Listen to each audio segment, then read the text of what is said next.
work. Yeah. Okay, so I'm Natalie, Mm-hmm. and I'm a crisis intervention social worker at Midlands Sexual Assault Support Services, which we just shortened down to MSAS for short.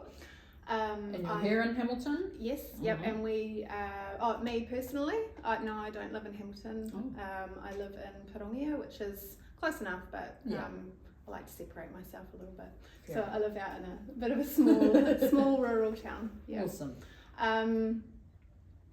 Have been here for just over a year. Came from a background in women's health. Taught childbirth education classes for about 10 years. Wow. And even before then was always really sort of invested in women's health. And I think I mentioned to you before when people were lip reading that that social burden around sexual harm and sexual violence in our communities is something that's kind of sat with me for various reasons for a long time, like right back to when I was 9-10 years old. And so after that, started that journey in women's health and landed in Te Whatu Ora as a social worker in women's health and paediatrics. And I worked there for 3 and a bit years, and then found this job, which was just, I feel very blessed to be working in this space. Yeah. Me. Yeah. Do you want to introduce yourself too? She's just dying to. Kia ora, I'm Susie. Nat and I are actually in the same role, so I'm a crisis response social worker as well, and I've been here for 3 years, so just had my 3-year anniversary. Prior to that, I've kind of worked a bit all over the place for the last 11 years or so started working with youth in West Auckland, and then went to Age Concern, so kind of like the other end. Yeah, the other end of the Moved to Hamilton, and I worked at corrections, so I was at a special treatment unit working with men who are reintegrating back into the community, predominantly in prison for having male assault female charges. So I was kind of working on the other side of that, and did a placement at Anglican Action where it was reintegration as well, but it was for sex offenders, and randomly have found myself here. So I've kind of like been both ends. Wow. Yeah. So talking about MSAS, what is MSAS? So we are a charity, we're an NGO, we've got government contracts, and we've got a few different kinds of things that we do. So Nat and I are obviously social workers, but when I started I was the first social worker here alongside one of my colleagues who actually started on the same day. So prior to that we didn't do any of the stuff that we do now, so it's predominantly support around reporting to police and court advocacy, and that can be at any point during that. So if people are just thinking about the reporting to police, we can support them to make a really good informed decision for them, because it's not for everyone, and there's other avenues to go down now if it is suitable, like restorative justice and stuff like that. So we support right through that process. If there's an arrest, that obviously starts the court process, and we do court advocacy and stuff around that too. So when Nat and I are working with people, it could be for years, because that process is really slow. So I've just been in court this week with someone I've been supporting nearly the whole time I've been here. Wow. And then we've got our counselling, so we've got crisis counselling, which is usually the like kind of short-term counselling, 8 to 10 sessions, and it's crisis defined by the person, so it doesn't mean that something has had to have just happened. It's that they may have been triggered by something and it's brought up old stuff, and kind of just to help get some different coping strategies and stuff like that. And then we've got ACC sensitive claim counsellors as well. Oh yeah, and we also have a smaller contract with Oranga Tamariki to provide education to secondary schools in Hamilton. Oh wow. Which has been just with COVID and things, and this was kind of before I came on board, but it took a bit of a backseat because of COVID. Yeah. But it's an area that I'm super passionate about. Just, I guess, I see it as being the ambulance at the top of the cliff instead of at the bottom. So when you go into these schools and that, what are you teaching them about? A range of different things. I guess, broadly speaking, consent, what consent looks like, what healthy communication within a relationship looks like, what to do if somebody you know has been harmed, or if you yourself have been harmed. We cover some of the statistics in New Zealand. And what are some of the statistics? They're pretty grim. So for girls up to the age of 16, it's 1 in 3 will have been harmed in some way or other. And for boys, it's 1 in 6. One in 6. 5, I think. Oh, is it? Yeah, and that's up to the same age, I think, or it might be 17. Wow. Yeah. Yeah, so they're pretty awful, eh? And also when we're looking at statistics for when we're going into the court space, when we're looking at how many cases, and I'll probably get the numbers wrong. I feel like I should know it off the top of my head now. But I think it's, and jump in if I get this wrong, I think it's 1 in 10 sexual assaults will be reported. And then of those 10, only 3 will get to the point where it goes to court. So where the police have done an investigation and they feel like they've got enough evidence that passes the threshold to prosecute, which is really high, that threshold. And then of those 3, only 1 will result in a guilty conviction verdict. Yeah. Wow. Yeah. It's sad, eh? It's pretty shit. What are the reasons do you think that people don't come forward? Oh, there's so many, eh? Yeah. What are they afraid of? What are they?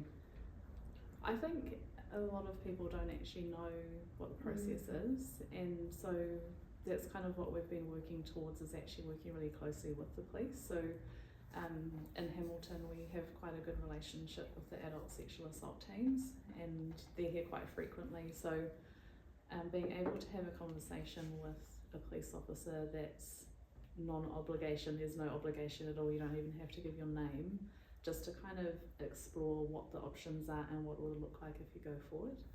I don't know if it's the same for you, but I've found nearly every single time we've had one of those, it's resulted in them making a report. And sometimes it's just putting a face to the police. And it could be other things too, like if it's been within the family, there's heaps of obviously concerns around how that's going to go down with other family members. If there's violence as well, there's often threats and stuff about not going to the police and reporting. And that it's real hard to, deep-seated shame too. Yeah. and like not being believed. I think that's a huge that's a one too. huge one, eh? Yeah, and also just to add to that, the first thing that I thought of when you asked that question around why people don't report, I think there's a whole bunch of people out there that don't recognise that they've been harmed in the first place. They don't look at it as being sexual harm. So whether, one, I guess, obvious or maybe not so obvious reason might be that it's within a relationship. Yes, we So had somebody partner. share that, and in the morning she said after that's taken place, in the morning she would get up and make him a big breakfast and apologise. Because she felt as though I'm your partner and this does belong to you and you should have access to it. So she felt like she was in the wrong. Wow. Yeah. So I think there's quite a bit of that, or even just more. And I feel a bit like it feels wrong to say low level, but like even when you're looking at young people who are out drinking and at parties, and there might be inappropriate touching or unwanted touching and things like that, and I don't think that necessarily either party knows always, which is another reason why the education space is super important to us. Yeah. That's actually one of the things that we talk about in the prevention education is trauma responses, because the most common trauma response is to freeze. So you kind of just freeze and let things happen, and so people think that that's their fault then, because they didn't do anything. Yeah, they didn't fight or kick and scream, and so then and that's a bit of a misconception that we really want to challenge in the community, because that's a question that people who have been harmed get asked, like, well, why didn't you fight, why didn't you scream, and was it really assault if you didn't fight back? Oh fuck, that's crazy, eh? Makes you angry that people would respond like that. So I was talking to you before, and you said normally the reports and that will come in from the police will contact you guys, and then what does that look like? What does that step look like from there? I think when we were talking about it, was that before, because there was another part of our service that we didn't explain, which is our forensic support. So a lot of us here are on a 24/7 roster, and so if there's been an acute sexual assault, so acute is within that 7 days, we'll get contacted by the police, and we'll go down to the clinic and support someone getting their forensic swabs and all that kind of stuff done. But a lot of our referrals do come to police, so some people have already been brave enough to go and speak to the police, dependent on whether they've made an official statement or not. And because we work closely with them, we kind of can jump on board and support them with it's called a level 3 interview, so when they're getting videoed, giving their formal statement and stuff like that, and then throughout the rest of the process. But we do get referrals from others as well, and people can self-refer. What does that look like? Just for anyone watching at home that may have experienced, how would they take that first step to reach out in that? It varies, so you could call our office. We've got our website, you can do an online referral. We've had people send us a message on Facebook. What about for those that don't know if this is worthy enough to step forward? You know, they're unsure if it's actually enough to take that step. That happens, eh? We've had people ring. What does enough look like? That's a really good question, and I don't know that we are the people to define that necessarily.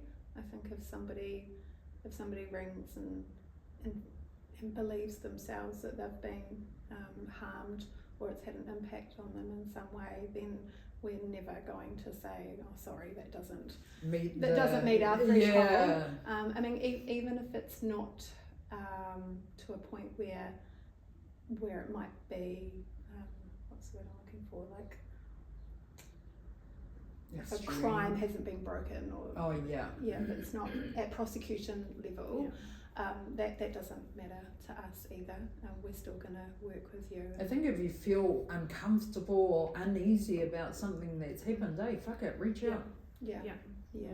But it's not unusual for people to say, I don't know if this is sexual assault or not, or to downplay it. Yes, who are you able to help? Is it just women, children, men?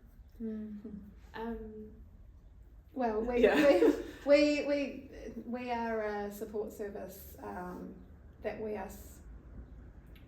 we support anybody over the age of 18 that's been harmed. We only cater to the Hamilton Central region, so I can't think off the top of my head what our boundaries are, but we were seeing youth and children, but unfortunately that was that little look there. We're not funded for it. We're not funded to work with under 18s, and at least within Hamilton, and I'm pretty sure it's not just us, there's no other specialist service to work with that age group. Wow. Mm. What the fuck? Yeah. And I need to do another campaign about that. we're on board. Yeah. Yeah. Fucking hell. So what happens with that age group then? Well, we were just taking them because there was the gap, and but unfortunately we were getting too overwhelmed with referrals, and so we had to close our books to children and youth or anyone under 18. So what happens now? So, yeah, great question. There's other support services that are funded for like young people, but they're not specialist in this area. And I don't know, like I know there's counselling and programs and stuff like that, but in terms of like support with police and stuff, I don't know what that looks like. That's sad. And that's probably like that's an age group that obviously need that support, because not all of them like tell their parents or. Well, exactly. Are you able to assist in, say, a woman walks in, or gets in touch with you guys, or you guys are referred, she's referred to you, and she has to get out of her that environment? Are you able to assist with either relocation or what would that look like? That's probably where we would work closely with other agencies, because we are quite specialist in that we just work with the sexual harm related stuff, but that's not to say that we don't work with others, and that's the ideal, is that there's a wraparound, because that's so important. So we've worked alongside like Women's Refuge, who else? There's the other one that I'm Mental health services. Yeah. Who are you thinking of? Shona, because we get a lot of ethnic women come through. It's quite like the statistics for them are really high. And Shakti as well, which Yeah. is like refuge for ethnic women. What is sexual harm? What is that? I'm going to let you answer That's a that big one. question. That's what it is.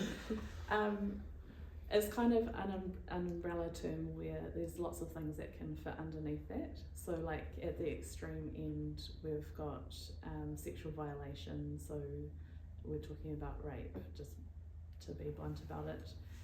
To, I guess, not the lower end of the spectrum, but the other side of the umbrella is like what Nat was saying, like the inappropriate touching, people sending dick pics, stuff like that. That's actually sexual harm. Stealthing. Yeah, stealthing is a huge What one. is it?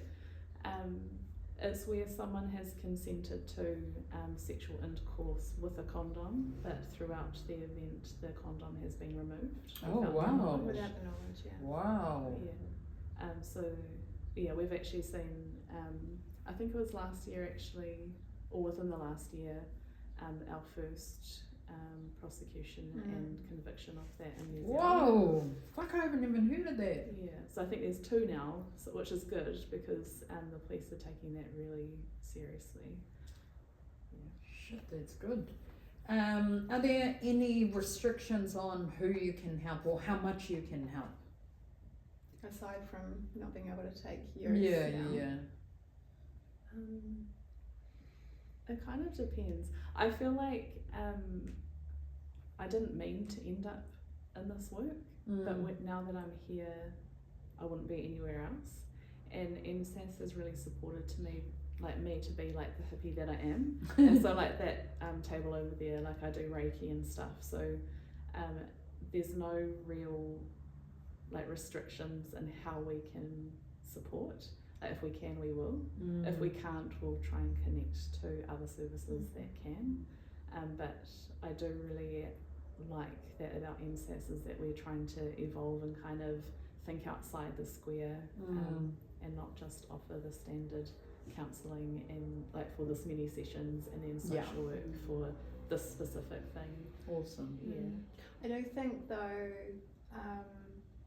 one thing that I was thinking was especially I think more so with the counselling services, a person needs to be not in a current mental health crisis. So I don't quite know how to describe that properly off the top of my head, but they need to be in a stable enough place to be able to kind of delve a bit into the sexual harm. So if somebody is experiencing a high level of mental unwellness, then we might be supporting them to engage in other services first until they're at a place where it's ideal and they're ready and it's safe for them to start working through sexual harm. And then say they're at that point, how do you guys kind of help them in that area?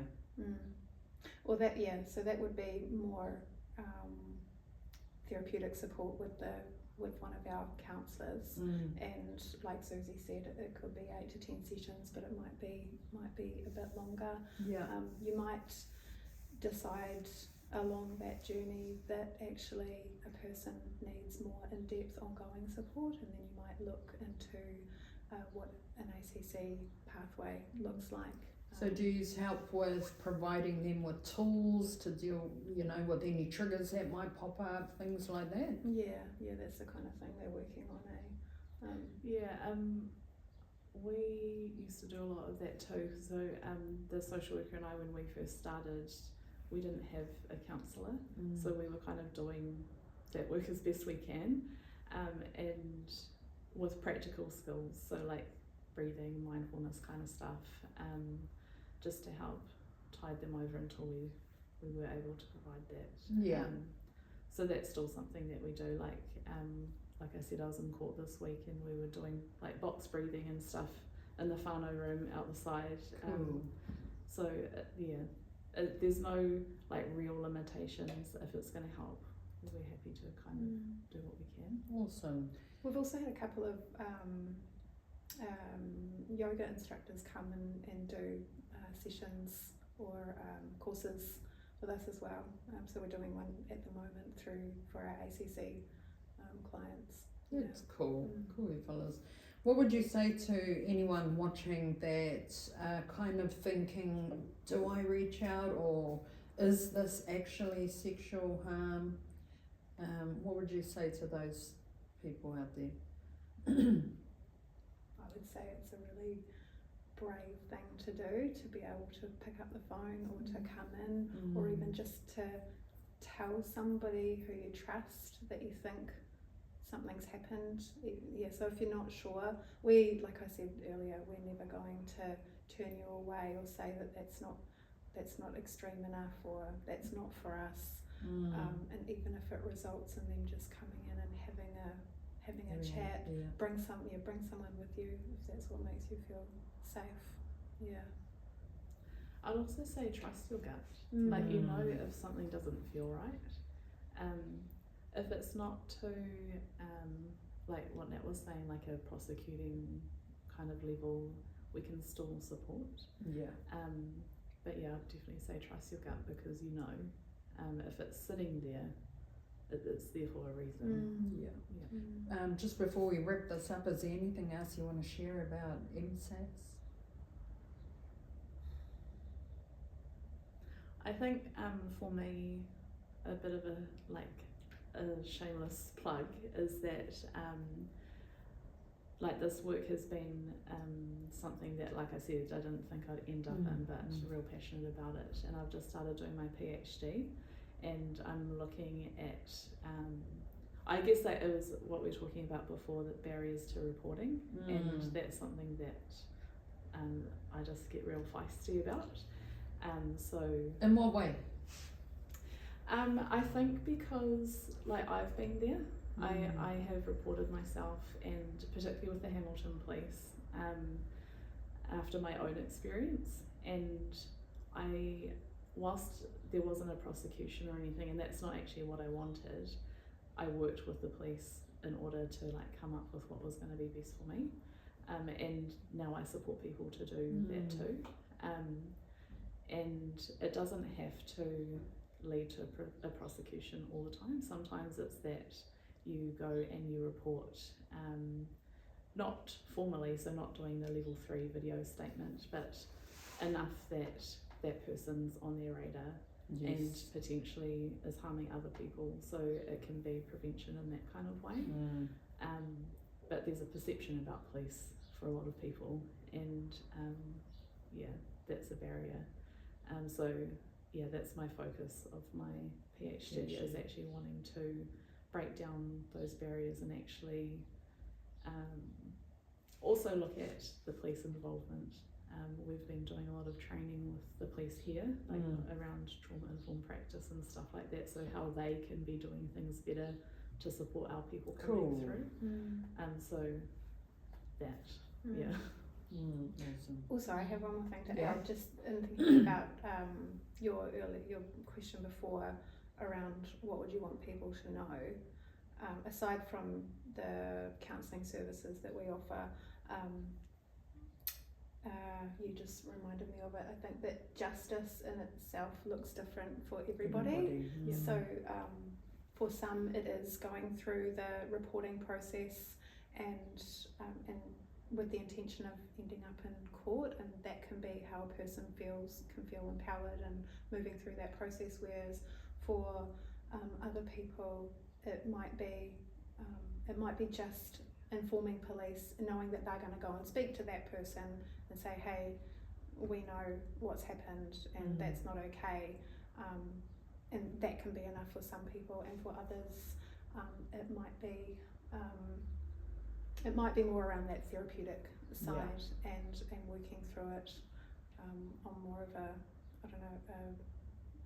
spiritual level even, and finding some peace and acceptance and normalcy with whilst still carrying that with you. I think the other thing that I've found really rewarding about the work is like what I was saying before about the Reiki, because it's you don't have to talk, but you can still reap the benefits of that. And I think particularly for women, after sexual violence, we really step into our masculine energy, and it's kind of like a protection, like just a back off kind of thing. But with Reiki, I've seen people kind of soften that and the feminine side really come out, and kind of that balance.